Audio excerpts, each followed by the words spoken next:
غوث پاک رضی اللہ تبارک و تعالیٰ عنہ کے سگے پر پوتے ہیں غوث ثابت پاک. تو آپ کے والد ماجد کسی کے پاس جا کر معلوم کیا کہ یہ حالات ہے بچے کی، ایک دن دودھ پیتا ہے اور ایک دن دودھ نہیں پیتا، شاید کہیں یہ بیمار تو نہیں اندر سے، کچھ بیماری تو نہیں. لیکن اس زمانے کے دیکھنے والے اہل حق نے، اہل نظر نے فرمایا عبد الرحیم مبارک کو تمہارے گھر میں جو بیٹا ہے وہ کربلا والوں کا حق ادا کرنے کے لیے آیا ہے، اور اس کے صبر کا جو سرکار امام علی مقام سید الشہداء مولا حسین پاک علیہ السلام کے پاس جو صبر کا جذبہ، جو حوصلہ تھا، جہاں صبر کی چوکھٹ بھی ٹوٹ جائے اس کے باوجود بھی صابر اور شاکر ایک ہی ذات جو استقامت کے ساتھ کھڑا رہا، آدم علیہ السلام سے لے کر صبح قیامت تک بھی جس کی استقامت کی مثال دی جائے گی، کل بروز محشر انبیاء بھی جس کو رشک کی نظر سے دیکھیں گے، حیرانی کی نگاہوں سے دیکھیں گے، وہ کون ہے؟ میرے اور آپ کے آقا حسین ہیں، جس کی استقامت کے آگے صبر بھی ٹوٹ گیا. ایک مقام پر اپنے نوجوان بیٹے کا جنازہ، ایک مقام پر اپنے چھوٹے شہزادے کا جنازہ، ایک مقام پر دونوں بھانجوں اون و محمد کا جنازہ، ایک مقام پر معزز سامعین کرام اپنے بھتیجے مولا قاسم کا جنازہ، بھائی مولا عباس کا جنازہ. اس طریقے سے معزز سامعین کرام کم و بیش 71 جنازے جس نے اپنی نگاہوں کے سامنے دیکھنے کے بعد بھی وہ یہی کہتا رہا یزیدیوں کے سامنے کہ خدا کی قسم حسین کا سر کٹ تو سکتا ہے، باطل کے آگے جھک نہیں سکتا. اور جس ذات گرامی کی قیامت تک مثال دی جائے گی جو استقامت کے ساتھ کھڑا رہا. معزز سامعین کرام جب جانتے ہیں آپ کہ اتنا گھر لٹ جانے کے بعد ایک دو اگر ہمارے گھر سے انسان گزر جائے، موت کے گلے لگ جائے، ہمارے دل کا حال بگڑ جاتا ہے، ہماری استقامت ختم ہو جاتی ہے، ہم کلمات کفر اپنی زبان سے بے ساختہ نہ چاہتے ہوئے بھی ادا کر دیتے ہیں. لیکن جس نے فجر کی نماز سے لے کر جمعے کی قبل تک، جمعے کی نماز سے پہلے تک 71 جنازے دیکھے، لیکن اس کی استقامت کا عالم کیا ہے، اس کی شان کیا ہے، اس کا مرتبہ کیا ہے. اتنا سب کچھ لٹنے کے بعد جب وہ ذوالجناح پر سوار ہو کر باطل کی طرف بڑھ رہا تھا ان کو ان کے کیفر کردار تک پہنچانے کے لیے، تو زبان پر کیا کلمہ تھا؟ بہن زینب میری شہادت کے بعد ماتھا نہ پیٹنا، میری شہادت کے بعد ماتم نہ کرنا، بس اللہ کی بارگاہ میں شکر ادا کر دینا کہ مولا نے تیرے بھائی کے خون کو اپنے عرش پر قبول فرمایا ہے. صبر کی تلقین جس کے اوپر صبر کی چوکھٹ بھی ٹوٹ جائے، ختم ہو جائے، ظلم و ستم کے پہاڑ ڈالے گئے ہو، ایک دو تین خبر ہم سن لے ہمارا ہارٹ فیل ہو جاتا ہے. ارے اس دل کو کیا کہو گے آپ جو 71 جنازے دیکھنے کے باوجود بھی ایسے لگتا تھا ٹیلے کی طرح کھڑے ہیں.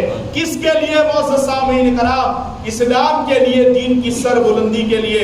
تو معزز سامعین کرام یہ جو جتنے کمالات تھے ان تمام کمالات کو جمع کر دیا جائے مولا حسین پاک علیہ السلام کے گھرانے غوث اعظم کے، اور ایک ذات میں اگر کوئی دیکھنا چاہے تو گلیاں جا کر صابر پاک کا جلوہ کر لیں. ان کی زندگی بھی اگر ہم پوری مکمل طور پر جاننے کی کوشش کریں گے تو ہمیں پتا چلے گا ان کے ایک ایک ادا میں امام حسین کی یاد آئے گی. کربلا والوں کا فیض ہے. معزز سامعین کرام تو معلوم کرنے والے نے جب معلوم کیا آپ کے والد ماجد نے کسی سے یہ پتا چلا کہ آپ کے بچے کو کوئی بیماری نہیں ہے، کوئی پریشانی نہیں ہے، کوئی کمزوری نہیں ہے، کوئی اندر کا مسئلہ اندرونی نہیں ہے، بات یہ ہے کہ وہ ایک دن دودھ پیتا ہے اور دوسرے دن دودھ نہیں پیتا، تو یہ امام علی مقام کے فیض کا شہزادہ ہے. ایک دن دودھ پیتا ہے، جو دوسرے دن دودھ نہیں پیتا وہ روزہ رکھتا ہے، روزہ رکھتا ہے. اس کے بعد معزز سامعین کرام 6 مہینے کے رضاعت کے دن گزرنے کے بعد دودھ ایک دن پیتے تھے آپ، دوسرے دن نہیں. پھر اس کے بعد آپ کی آگے کی زندگی میں کیا ہوا کہ ایک دن دودھ پیتے تھے، 2 دن روزے سے رہتے تھے. اتنی کم عمری کے عالم میں یہ حال تھا سرکار صابر پاک شہید شاہ کلیر رضی اللہ تبارک و تعالیٰ عنہ کا. معزز سامعین کرام جب آپ کی عمر مبارک 2.5 سال کی ہوئی، 2.5 سال کی سرکار صابر پاک کی، تو آپ چلتے جب بھی چلا کرتے اور جب بچہ رینگتے رینگتے چلتے چلتے گر جاتا تو اٹھانے کے لیے ماں باپ کی ضرورت پڑتی. سرکار صابر پاک رینگتے آہستہ آہستہ چلتے اور جب زمین پر آپ بیٹھ جاتے یا زمین پر چلتے چلتے گر جاتے تو آپ کو اٹھانے کے لیے آپ کے ماں باپ کی والدین کی ضرورت نہ پڑتی. جیسے ہی سرکار صابر پاک زمین پر گرتے تو ان کو فوراً فرشتے اٹھا دیا کرتے. فرشتے اٹھا دیا کرتے. اور جب اس دنیا میں پہلا کلمہ اس شہزادے کی اس بچے کی زبان سے جو ظاہر ہوا نمودار ہوا مولا کائنات کے گھر کے بیٹے کے زبان سے مولا کائنات کے گھر کے بچے کی زبان سے جو جملہ ظاہر ہوا وہ کیا تھا معزز سامعین کرام؟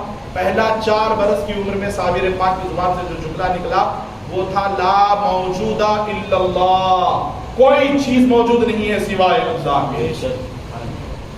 تو 4 منزلیں ہوتی ہیں، شریعت، طریقت، معرفت، حقیقت. جو اہل نسبت حضرات ہیں جو کامل پیر کے ہاتھ پہ بکے ہوئے ہیں، جس کو منزلیں یہ نصیب ہو جاتی ہیں ان کو معلوم ہوتا ہے. شریعت میں ہے کلمہ لا معبود الا اللہ، اللہ کے علاوہ کوئی عبادت کے لائق نہیں، اللہ کے علاوہ کوئی لائق نہیں جو جس کی عبادت کی جائے. اس کے بعد معزز سامعین کرام یہ عبادت سے تعلق ہے ظاہری عمل پر. اس کے بعد طریقت کا کلمہ اکابرین نے فرمایا لا مقصود الا اللہ، اللہ کے علاوہ طریقت میں کوئی مقصود ہی نہیں ہونا چاہیے، کوئی مقصد ہی نہیں سوائے اللہ کے. تو یہ دونوں منزلیں شریعت اور طریقت یہ تو اپنی والدہ کی شکم میں طے فرما کر آئے ہیں.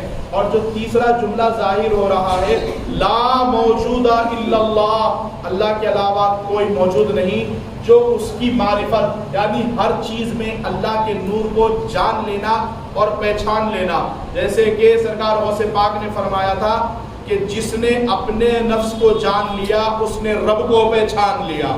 معزز سامعین کرام معرفت کی جو منزل ہے ہر شے میں خدا کو پہچاننا، اس کو معرفت کہتے ہیں. شریعت اور طریقت یہ تو والدہ کے شکم میں طے فرما چکے تھے صابر پاک. اور جب معرفت کی بات آئی لا موجود الا اللہ، پھر اس کے بعد جو آخری منزل ہے جو حقیقت ہے جس میں سوائے خدا کے جلوے کے، خدا کے دیدار کے، خدا کے مشاہدے کے علاوہ کچھ بھی نہیں باقی رہتا، اس منزل کا جو کلمہ ہے اسے کہتے ہیں لا مشہود الا اللہ، سوائے اللہ کے مشاہدے کے کوئی چیز بھی جائز نہیں، سوائے اللہ کا جلوہ یہ حق ہے اور اس کے علاوہ کچھ نہیں. تو لا موجودہ الا اللہ پہ 4 سال کی زبان جب تھی سرکار صابر پاک کی 4 سال کے ہوئے تو لا موجودہ الا اللہ سے شروع ہوئے اور اختتام حیات تک لا مشہودہ الا اللہ حقیقت کی منزلوں پر فائز ہو کر وہ اس دنیا سے تشریف لے گئے. معزز سامعین کرام یہ بڑی گہری باتیں تھی جو 4 کلمات میں نے ادا کیے. اہل نسبت حضرات جس کو کامل پیروں کی صحبت میں نصیب ہے میسر ہے یہ وہی حضرات سمجھ سکتے ہیں جو میں نے شریعت، طریقت، معرفت اور حقیقت ان 4 کی تشریح کی ہے.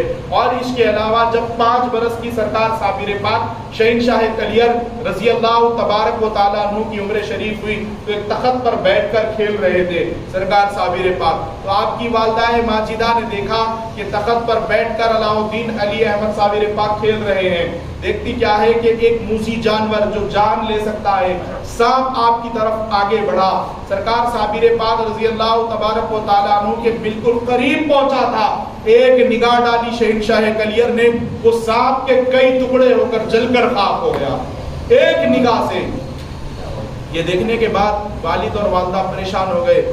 یہ سانپ کون تھا بیٹے علاء الدین علی احمد، اور اس سانپ کو کس نے مارا؟ تو سرکار صابر پاک فرماتے ہیں امی جان یہ جو سانپ تھا یہ سانپوں کا بادشاہ تھا، آج علاء الدین علی احمد نے اس سانپوں کے بادشاہ کو قتل کر ڈالا.